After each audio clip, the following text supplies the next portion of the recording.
सोमवार व्रत कथा। भगवान शिव पूरी करेंगे सभी इच्छाएं। प्रिय श्रोताओं, हर हर महादेव, जय जय शिव शंभू। जैसा कि अभी सावन मास चल रहा है और इस महीने में सोमवार का व्रत करने और उसकी कथा सुनने मात्र से पूरे साल बरसती है भोले बाबा की कृपा। तो आइए सुनते हैं इस व्रत और उसकी कथा के बारे में। सोमवार के व्रत को लेकर मान्यता है कि इस व्रत को करने से भगवान शिव अपनी भक्तों की मुराद जल्दी पूरी करते हैं। सोमवार का दिन भगवान शिव को समर्पित है, इसलिए इस दिन भगवान शिव की पूजा और व्रत करने का महत्व और ज्यादा बढ़ जाता है। यदि आप सोमवार के व्रत करते हैं तो आपको सोमवार व्रत कथा पढ़ना बेहद जरूरी है, क्योंकि इसके बिना आपका व्रत अधूरा माना जाता है। आइए जानते हैं सोमवार व्रत कथा। सोमवार व्रत कथा। देवों के देव महादेव बहुत ही भोले माने जाते हैं, इसलिए उनका एक नाम भोलेनाथ भी है। पौराणिक मान्यतानुसार भगवान शंकर को प्रसन्न करने के लिए किसी भी तरह के खास विशेष पूजन की आवश्यकता नहीं होती, क्योंकि कहा जाता है कि वह तो भोले हैं और भक्त की मन से की गई क्षणिक मात्र की भक्ति से ही वह प्रसन्न हो जाते हैं। अगर आप भी शिव की भक्ति और कृपा पाने के लिए सावन के सोमवार का व्रत करते हैं तो इस कथा से भोलेनाथ को प्रसन्न कर सकते हैं। एक बार किसी एक नगर में एक साहूकार था। उसके घर में धन की कोई कमी नहीं थी, लेकिन कोई संतान न होने के कारण वह बहुत दुखी था। संतान प्राप्ति के लिए वह हर सोमवार को व्रत रखता था और पूरी श्रद्धा के साथ शिव मंदिर जाकर भगवान शिव और माता पार्वती की पूजा करता था। उसकी भक्ति देखकर एक दिन मां पार्वती प्रसन्न होकर भगवान शिव से साहूकार की मनोकामना पूर्ण करने का निवेदन किया। पार्वती जी के आग्रह पर भगवान शिव ने कहा कि हे पार्वती, इस संसार में हर प्राणी को उसके कर्मों का फल मिलता है और जिसके भाग्य में जो हो उसे भोगना ही पड़ता है। लेकिन पार्वती जी ने साहूकार की भक्ति देखकर उसकी मनोकामना पूर्ण करने की इच्छा व्यक्त की। माता पार्वती के आग्रह पर शिवजी ने साहूकार को पुत्र प्राप्ति का वरदान तो दिया, लेकिन उन्होंने बताया कि यह बालक 12 वर्ष तक ही जीवित रहेगा। माता पार्वती और भगवान शिव की बातचीत को साहूकार सुन रहा था, इसलिए उसे ना तो इस बात की खुशी थी और ना ही दुख।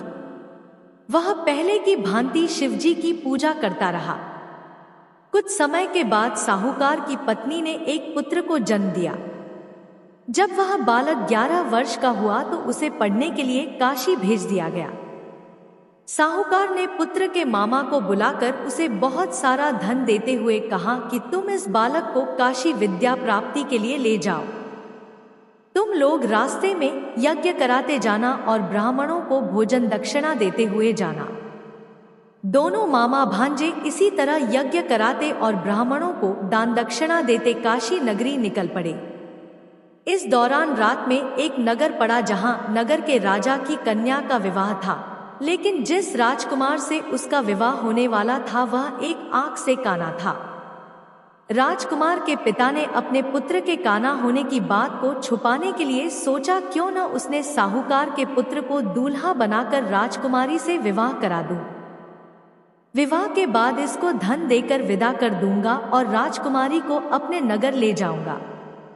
लड़के को दूल्हे के वस्त्र पहनाकर राजकुमारी से विवाह करा दिया गया। साहूकार का पुत्र ईमानदार था। उसे यह बात सही नहीं लगी, इसलिए उसने अवसर पाकर राजकुमारी के दुपट्टे पर लिखा कि तुम्हारा विवाह तो मेरे साथ हुआ है, लेकिन जिस राजकुमार के संग तुम्हें भेजा जाएगा वह एक आंख से काना है। मैं तो काशी पढ़ने जा रहा हूँ। जब राजकुमारी ने चुन्नी पर लिखी बातें पढ़ी तो उसने अपने माता पिता को यह बात बताई। राजा ने अपनी पुत्री को विदा नहीं किया, फिर बारात वापस चली गई।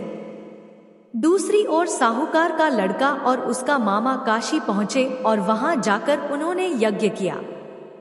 जिस दिन लड़का 12 साल का हुआ उस दिन भी यज्ञ का आयोजन था। लड़के ने अपने मामा से कहा कि मेरी तबीयत कुछ ठीक नहीं है। मामा ने कहा कि तुम अंदर जाकर आराम कर लो। शिवजी के वरदानुसार कुछ ही देर में उस बालक के प्राण निकल गए। मृत भांजे को देख उसके मामा ने विलाप करना शुरू किया। संयोगवश उसी समय शिवजी और माता पार्वती उधर से जा रहे थे। पार्वती माता ने भोलेनाथ से कहा, स्वामी, मुझे इसके रोने के स्वर सहन नहीं हो रहा, आप इस व्यक्ति के कष्ट को अवश्य दूर करें। जब शिवजी मृत बालक के समीप गए तो वह बोले कि यह उसी साहूकार का पुत्र है जिसे मैंने 12 वर्ष की आयु का वरदान दिया था। अब इसकी आयु पूरी हो चुकी है। लेकिन मातृभाव से विभोर माता पार्वती ने कहा कि हे महादेव, आप इस बालक को और आयु देने की कृपा करें, अन्यथा इसके वियोग में इसके माता पिता भी तड़पत्र कर मर जाएंगे। माता पार्वती के पुण्य आग्रह पर भगवान शिव ने उस लड़के को जीवित होने का वरदान दिया। शिवजी की कृपा से वह लड़का जीवित हो गया। शिक्षा पूरी करके लड़का मामा के साथ अपने नगर की ओर वापस चल दिया। दोनों चलते हुए उसी नगर में पहुंचे जहां उसका विवाह हुआ था। उस नगर में भी उन्होंने यज्ञ का आयोजन किया। उस लड़के के ससुर ने उसे पहचान लिया और महल में ले जाकर उसकी खातिरदारी की और अपनी पुत्री को विदा किया। इधर साहूकार और उसकी पत्नी भूखे प्यासे रहकर बेटे की प्रतीक्षा कर रहे थे।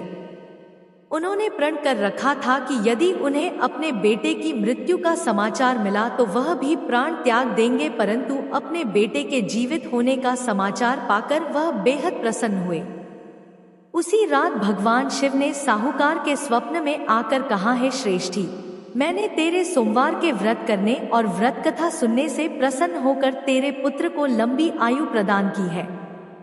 इसी प्रकार जो कोई सोमवार व्रत करता है या कथा सुनता और पढ़ता है उसके सभी दुख दूर होते हैं और सभी मनोकामनाएं पूर्ण होती हैं।